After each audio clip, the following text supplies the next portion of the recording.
దైవ మర్మములు. సహోదరులు భక్త సింగ్ గారి అనుభవంలో దేవుడు తనకు బయలుపరిచిన మర్మములను అనుదినము పంచుకొనుట. జనవరి 28. వారు పూర్ణ మనస్సుతో యెహోవాకు ఇచ్చియుండిరి గనుక వారు అలాగూ మనఃపూర్వకంగా ఇచ్చినందుకు జనులు సంతోషపడిరి. మొదటి దినవృత్తాంతములు 29వ అధ్యాయం 9వ వచనం. వారు పూర్ణ మనస్సుతో ప్రభువునకు కానుకలు ఇచ్చిన దినము నిజంగా దావీదునకును ఇశ్రాయేలు జనాంగం అంతటికి ఆనందదాయకమైన దినమని మనవచ్చును. యెహోవా యందలి ఆనందమే వారికి బలమాయెను. అయితే ఇప్పుడు మీలో ఎంతమంది దేవుని సేవ నిమిత్తమును ఆయన యుద్ధముల నిమిత్తమును మిమ్మును మీరు అప్పగించుకొనుటకు సిద్ధంగానున్నారు?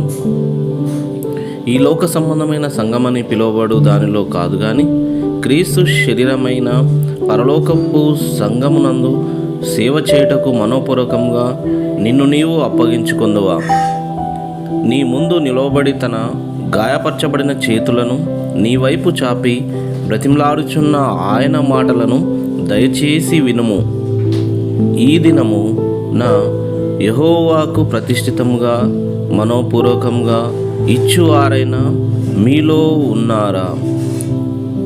1 దినవృత్తాంతములు 29వ అధ్యాయం 5వ వచనం. ఇది దావీదునకు నిజంగా ఆనందింప చేసినది.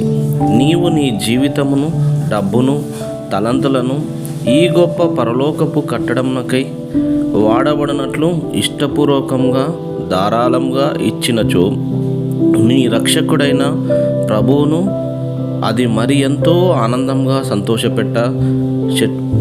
సంతోషపెట్టదా?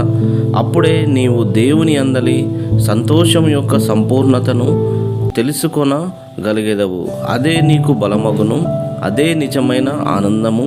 అట్టి ఆనందమే సర్వసంగమునకు ఆనందమును తీసుకొని రాగలదు.